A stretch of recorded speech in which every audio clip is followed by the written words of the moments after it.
नमस्कार, मैं विनय कुमार वैद्य। हमारा आज का विषय है वैशेषिक दर्शन में द्रव्य। वैशेषिक दर्शन के अनुसार पदार्थ में हमने ये जाना था कि पदार्थ 7 प्रकार के होते हैं: द्रव्य, गुण, कर्म, सामान्य, विशेष, समवाय और अभाव। और इनमें जो पहला पदार्थ है वो है द्रव्य, और आज इसी हम द्रव्य की चर्चा करेंगे। द्रव्य वैशेषिक दर्शन का पहला पदार्थ है। द्रव्य की परिभाषा देते हुए वैशेषिक सूत्र में बताया गया है कि क्रिया गुणवत् समवायी कारणमिति द्रव्य लक्षण, अर्थात द्रव्य वह पदार्थ है जो स्वतः गुण या कर्म से भिन्न होते हुए भी उनका आश्रय स्वरूप है। गुण और कर्म द्रव्य में ही समवेत रहते हैं। द्रव्य अपने सावयव कार्यों का समवायी कारण भी होता है। द्रव्य स्वरूपतः नित्य, स्वतंत्र और विशेष युक्त होता है। द्रव्य या तो विभु होता है या अनुरूप होता है। द्रव्य 9 प्रकार के होते हैं: पृथिव्यप तेजो वायुराकाश कालो दिगात्मा मन इति द्रव्याणि। पृथ्वी, जल, अग्नि, वायु, आकाश, समय, दिशा, जीवात्मा और मन, ये द्रव्य के 9 प्रकार हैं। इनमें प्रथम 5 यानी पृथ्वी, जल, अग्नि, वायु और आकाश, ये पंचभूत कहलाते हैं, क्योंकि प्रत्येक में कोई ना कोई विशेष गुण पाया जाता है जिसका बाह्येंद्रियों के द्वारा प्रत्यक्ष होता है। में जो पहला द्रव्य है वो है पृथ्वी।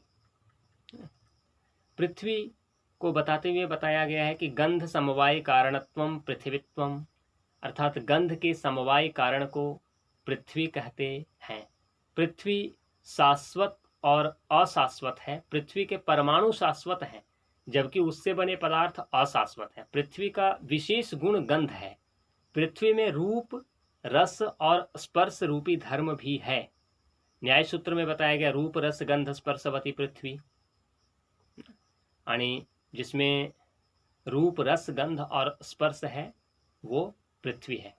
अन्नम भट्ट कहते हैं उन 9 द्रव्यों में जिसमें गंध रहता है उसे पृथ्वी कहते हैं। तत्र गंधवती पृथ्वी साद विविधा, वो पृथ्वी 2 प्रकार की होती है: नित्या अनित्या च, यानी नित्य और अनित्य। अब नित्या परमाणु रूपा, नित्य पृथ्वी परमाणु रूप होता है, और अनित्या कार्य रूपा, अनित्य पृथ्वी जो है वो कार्य रूप होता है।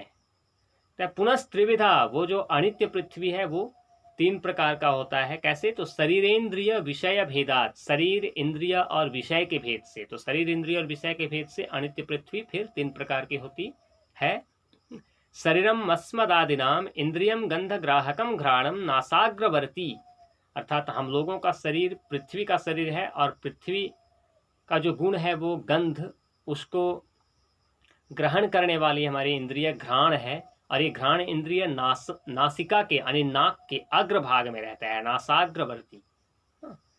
विषयो मृत पाषाण आदि है, यानी पृथ्वी का जो विषय है वो मृतिका और पाषाण आदि यानी मिट्टी, पृथ्वी आदि है।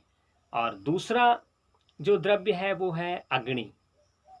अग्नि का विशेष गुण रूप है। तेजो रूप स्पर्शवत, यानी रूप के साथ साथ स्पर्श भी अग्नि का गुण है।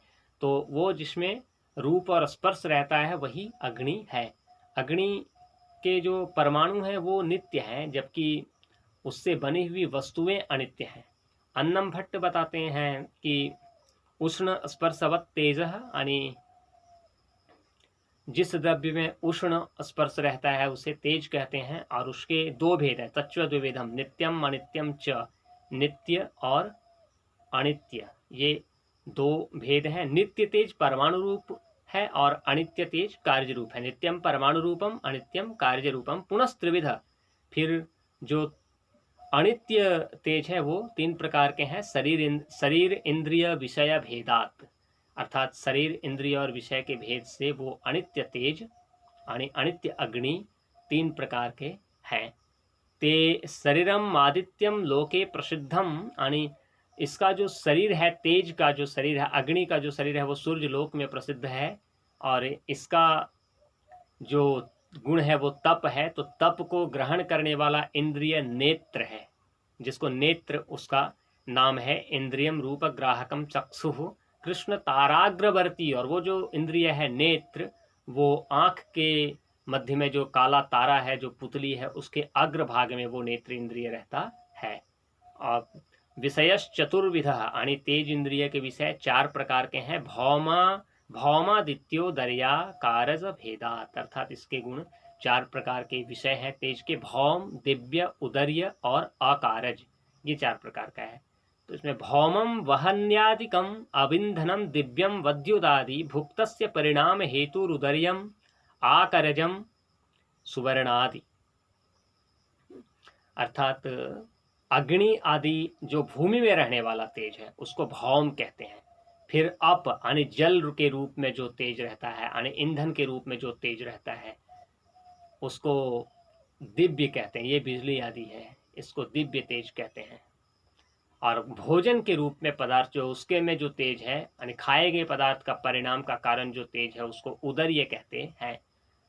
और आकर मतलब खान, तो खान से जो तेज उत्पन्न होता है जैसे सोना आदि, उसको आकर कहते हैं। तो ये 4 प्रकार का तेज का विषय है, भौम, दिव्य, उदर्य और अकारज। तीसरा जो द्रव्य है वो है वायु। अन्नम भट्ट वायु को बताते हुए कहते हैं कि रूप रहित स्पर्शवान वायु, अर्थात जिसमें रूप नहीं है और स्पर्श है उसी ही वायु कहते हैं। और सद्विविधो नित्यो अनित्यश्च, और ये वायु 2 प्रकार का होता है, नित्य और अनित्य। नित्य परमाणु रूपः, अनित्य कार्य रूपः। नित्य वायु जो परमाणु होता है, वायु का जो परमाणु है वो नित्य है और उसका जो कार्य है वो अनित्य है। शरीर, इंद्रिय और विषय के भेद से ये अनित्य वायु फिर से 3 प्रकार का होता है। स पुनस्त्रिविधा शरीरेन्द्रिय विषय भेदात शरीरम वायु लोकम, मानी वायु का जो शरीर है वो वायु लोक में है और इसका जो इंद्रिय है त्वक यानी त्वचा, वो उसका गुण यानी स्पर्श को जो ग्रहण करती है जो इंद्रिय वो त्वचा है, तो इसका गुण स्पर्श है।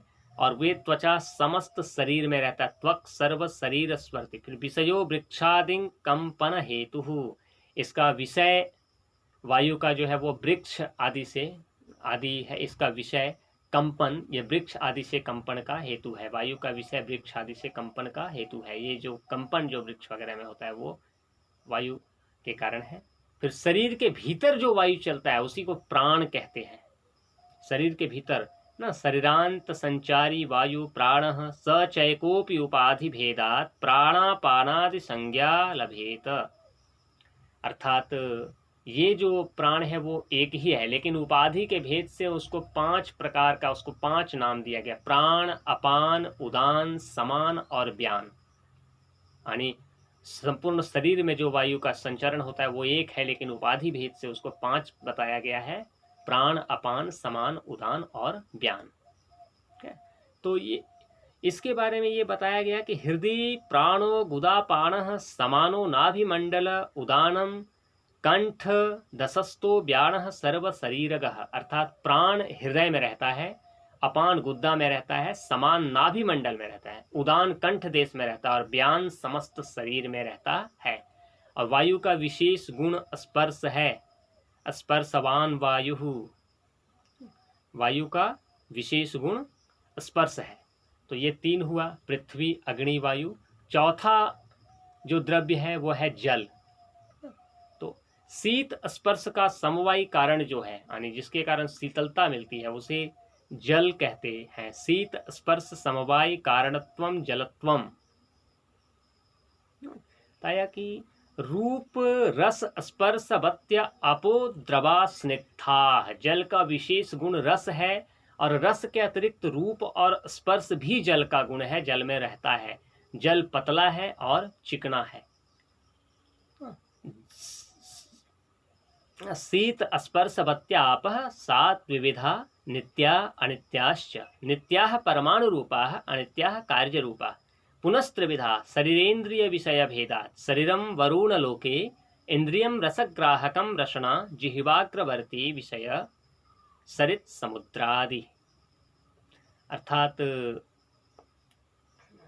जल के परमाणु शाश्वत हैं, नित्य है, जबकि जल से निर्मित पदार्थ अशाश्वत हैं। अन्नम भट्ट बताते हैं कि जिसका स्पर्श शीतल है, जिससे शीतलता का अनुभव होता है, उसे जल कहते हैं।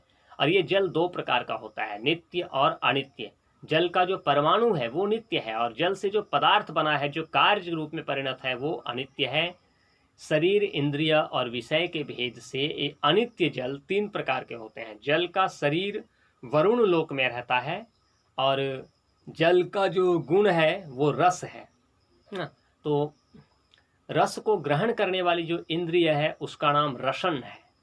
ये रसन इंद्रिय जिह्वा यानी जीभ के अग्रभाग में रहता है, और जल का विषय नदी, समुद्र आदि है। पांचवा पदार्थ आकाश है। आकाश का लक्षण है शब्द समवाय कारणवत्वम आकाशत्वम। शब्द समवाय कारणत्वम आकाशत्वम, यानी जो शब्द का समवाय कारण है वह आकाश है।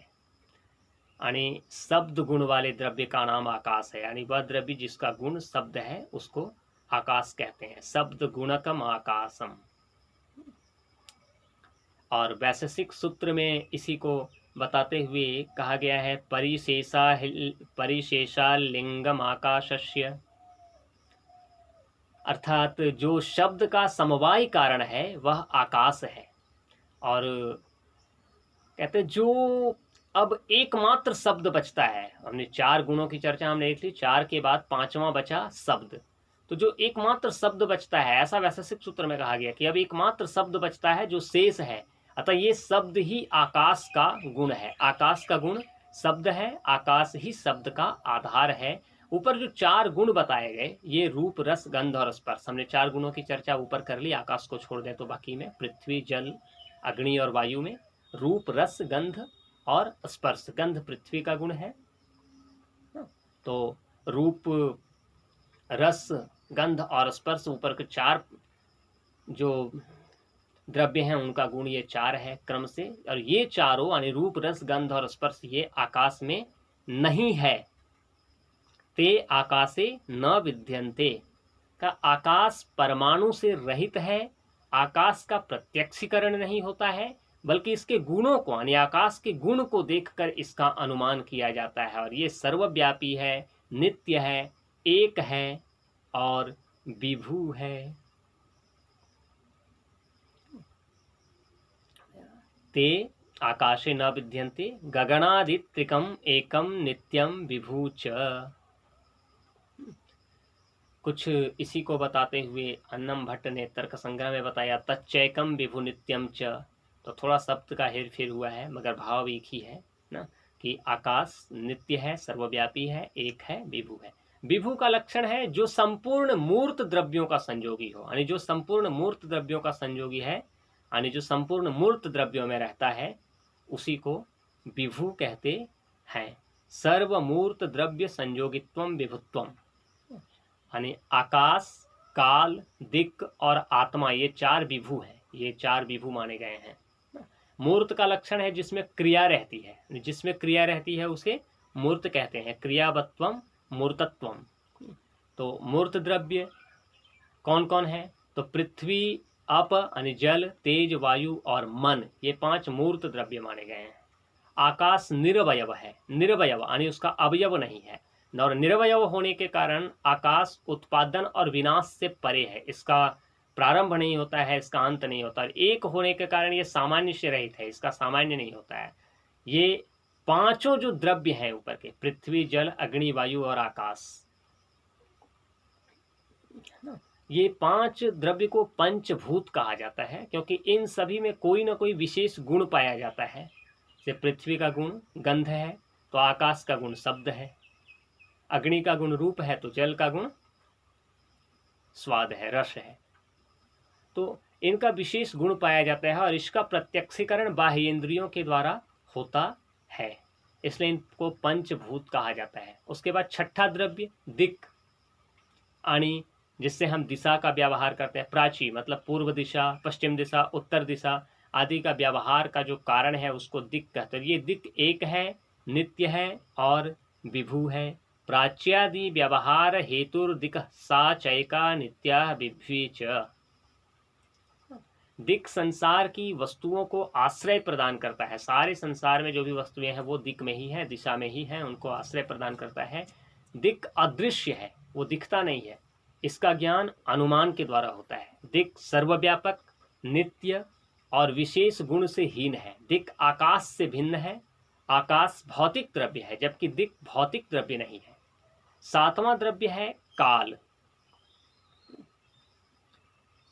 काल को बताते हुए तर्क संग्रह में बताया कि अतीतादि व्यवहार हेतु कालः सचैका विभु नित्यश्च, यानी अतीत आदि यानी वर्तमान भूत भविष्य ये सब जिसमें व्यवहार करते हैं इसका जो कारण है उसे काल कहते हैं, और वो काल एक है, विभु है, नित्य है। काल सभी परिवर्तनों का आधार है, काल का भी प्रत्यक्षीकरण नहीं होता, काल अनुमान का विषय है। यद्यपि काल एक है फिर भी उपाधि भेद के कारण काल अनेक दिखाई पड़ते हैं। हम आज कल भूत वर्तमान भविष्य के रूप में उसको अनेक रूप में जान पड़ते हैं, लेकिन वो एक होता है। दिक् का विस्तार होता है, फैलाव होता है दिक् में, जबकि काल विस्तारहीन है। आठवां द्रव्य मन है। सुख दुख आदि के प्राप्ति के साधन जो इंद्रिय हैं उसको मन कहते हैं, और ये प्रत्येक आत्मा में नियत होने से अनित्य, परमाणु रूप और नित्य भी है।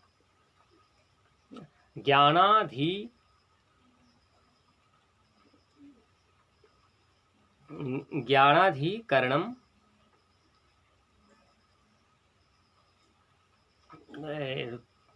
काल एक है, और वो तो उसके बाद आठवां द्रव्य मन है। तो सुख दुख आदि के जो साधन है जिससे हमको, जिसमें सुख दुख का अनुभव होता है, उसका जो साधन है वो इंद्रिय होता है, और प्रत्येक आत्मा में रहता है। इसलिए मन जो है वो अनंत है, परमाणु रूप है और नित्य है। सुखाद्युपलब्धि साधनम इंद्रियम मनः तच्च प्रत्यात्म नियतत्वानंद परमाणु रूपम नित्यम च। ज्ञानाधिकरणम आत्मा, पहले मन को देखें तो कहते हैं मन को वैशेषिक दर्शन में अंतर इंद्रिय, इंटरनल सेंस ऑर्गन माना गया है। मन अदृश्य है, इसका ज्ञान अनुमान के सहारे होता है। मन को अणुरूप माना गया है। मन निर्वयव है, इसका अवयव नहीं है, अवयव से रहित है। अतः एक समय में एक ही प्रकार की अनुभूति संभव है, क्योंकि अनुभूति को अपनाने वाला मन अविभाज्य है। अवयवहीन होने के कारण मन नित्य है। और नौवां द्रव्य आत्मा है। वैशेषिक दर्शन में आत्मा उस सत्ता को कहा गया है जो चैतन्य का आधार है। इसलिए कहा गया है कि आत्मा वह द्रव्य है जो ज्ञान का आधार है। Soul is the substratum in which knowledge inheres. Annam Bhatt मन को बताते हुए कहते हैं, ज्ञानाधिकरणम महात्मा, यानी ये आत्मा के बारे में बताते हैं कि ज्ञान के आश्रय को आत्मा कहते हैं। ज्ञानाधिकरणम आत्मा। और ये जो आत्मा है वैशेषिक दर्शन के अनुसार ये दो प्रकार का है आत्मा, जीवात्मा और परमात्मा। साद्विविधा जीवात्मा परमात्मा च, ये दो प्रकार का है, साद्विविधो जीवात्मा परमात्मा च। अब पहला जीवात्मा, ज्ञान सुख इच्छा कर्म धर्म अधर्म ये आत्मा के विशेष गुण है। जीवात्मा अनेक है, इनकी चेतना सीमित है। जितने शरीर हैं उतनी ही जीवात्मा होती है। वैशेषिक ने आत्मा को अमर माना है। उनके अनुसार जीव प्रत्येक शरीर में भिन्न है, विभु है और नित्य है। जीवस्तु प्रति शरीरम भिन्नो विभु नित्यश्च। आत्मा की सत्ता को प्रमाणित करने के लिए वैशेषिक दर्शन में कुछ तर्क भी दिया गया है। जैसे वो कहते हैं चैतन्य एक गुण है और प्रत्येक गुण का कुछ न कुछ आधार होता है, और इस गुण का आधार क्या है तो वो आत्मा है। चेतना आत्मा का स्वरूप गुण नहीं है बल्कि आगंतुक गुण है। आत्मा में चैतन्य का आविर्भाव तब होता है जब आत्मा का संपर्क शरीर इंद्रिय और मन से होता है। आत्मा की ये व्याख्या सांख्य योग की जो आत्मा की व्याख्या है उससे अलग है। सांख्य योग के अनुसार चेतना आत्मा का स्वरूप गुण है, लेकिन यहाँ चेतना आत्मा का आगंतुक गुण है। फिर अगला एक और तर्क देते हैं ये आत्मा की सत्ता को, जीवात्मा की सत्ता को प्रमाणित करने के लिए। कहते हैं कि जिस प्रकार कुल्हाड़ी का व्यवहार करने के लिए एक व्यक्ति की आवश्यकता होती है, उसी प्रकार आँख कान नाक आदि ज्ञानेंद्रियों का उपयोग करने वाला भी कोई होना चाहिए, और वो आत्मा है। फिर वैशेषिक दर्शन में कहा गया कि प्रत्येक व्यक्ति को सुख दुख की अनुभूति होती है। इससे सिद्ध होता है कि सुख दुख किसी सत्ता का विशेष गुण है और वह सत्ता आत्मा ही है। और फिर कहते हैं नवजात शिशु जो अभी तुरंत जन्म लिया है, जो बच्चा है बिल्कुल, वो जन्म के साथ ही हंसता है रोता है, तो नवजात शिशु की ये अनुभूतियां सिद्ध करती हैं कि इस जीवन के पूर्व भी उसका अस्तित्व था। इससे आत्मा की सत्ता प्रमाणित होती है। और जो दूसरा है वो है परमात्मा, सुप्रीम साउल। परमात्मा की चेतना असीमित है, परमात्मा एक है। परमात्मा को ईश्वर कहा जाता है, वह पूर्ण है और दयावान है। तत्रेश्वरः सर्वज्ञः परमात्मा एक एव। ईश्वर ने विश्व की सृष्टि की है और वेद की रचना की है। परमात्मा कर्म फल दाता है। ईश्वर के अस्तित्व को प्रमाणित करने के लिए भी वैशेषिक दर्शन में युक्तियां दी गई है और उन युक्तियों की व्याख्या हुई है। विश्व को कार्य मानकर इसके कारण की व्याख्या के लिए ईश्वर की स्थापना हुई है। ईश्वर के अस्तित्व को अदृष्ट नियम की व्याख्या के लिए भी माना गया है। अदृष्ट ही सृष्टि का संचालक है और उसकी व्याख्या के लिए ईश्वर आवश्यक है, तो परमात्मा आवश्यक है। श्रुति के आधार पर भी ईश्वर के अस्तित्व को प्रमाणित करता है। श्रुतियां कहती हैं कि ईश्वर है, इसलिए ईश्वर है, तो ये ईश्वर के अस्तित्व के लिए दिए गए प्रमाण हैं। हम कभी वैशेषिक दर्शन में ईश्वर को जानेंगे तो उस समय हम इसकी चर्चा विस्तार से करेंगे ना। तो वैशेषिक दर्शन का ये 9 द्रव्य थे। और वैशेषिक के द्रव्य विचार का विश्लेषण करने के उपरांत जब इसका विश्लेषण करते हैं तो हम पाते हैं कि वैशेषिक के द्रव्यों का वर्गीकरण भौतिकवादी नहीं है, क्योंकि ये आत्मा की सत्ता में विश्वास करता है। और वैशेषिक के द्रव्यों का वर्गीकरण अध्यात्मवादी भी नहीं है, आइडियलिस्टिक भी नहीं है, क्योंकि ये भौतिक द्रव्यों की सत्ता को भी स्वीकार करता है। तो आत्मा की सत्ता में विश्वास करता है, इसलिए मैटेरियलिस्टिक भी नहीं है, भौतिकवादी नहीं है, अध्यात्मवादी भी नहीं है, आइडियलिस्टिक नहीं है, क्योंकि ये भौतिक द्रव्यों को मानता है। तो वैशेषिक का जो द्रव्य विचार है वो वस्तुवादी है, रियलिस्टिक है। वस्तुवाद उस दार्शनिक सिद्धांत को कहा जाता है जो वस्तुओं का अस्तित्व ज्ञान से स्वतंत्र मानता है। हम उसको जाने या ना जाने, हमें उन वस्तुओं का ज्ञान हो या ना हो, बल्कि उस वस्तु की सत्ता है, ऐसा जो मत मानता है उसे वस्तुवाद कहते हैं। और अनेक द्रव्यों को मानने के कारण वैशेषिक के द्रव्य का वर्गीकरण अनेकवादी कहा जाता है। वैशेषिक का जो द्रव्य सिद्धांत है वो अनेकवादी है। यहाँ अनेक द्रव्य, क्योंकि ये अनेक द्रव्यों की संख्या को अनेक मानता है। तो ये हमारा आज का था वैशेषिक दर्शन के अनुसार द्रव्य। यहाँ 9 द्रव्यों की हमने चर्चा की। तो ये 9 द्रव्य वैशेषिक के अनुसार है जिसकी चर्चा हमने अभी की। वो 9 द्रव्य है पृथ्वी, जल, अग्नि, वायु, आकाश, समय, दिशा, जीवात्मा और मन। यानी पृथ्वी, जल, अग्नि, वायु, आकाश, दिक्, काल, आत्मा और मन। तो इनमें पहला 5 पृथ्वी, जल, अग्नि, वायु और आकाश, ये पंचभूत कहलाते हैं। तो इन 9 द्रव्यों की व्याख्या बहुत संक्षेप में आज हमने की। हम फिर देखेंगे अगली बार, अगली क्लास में एक नए विषय को लेकर फिर आएंगे।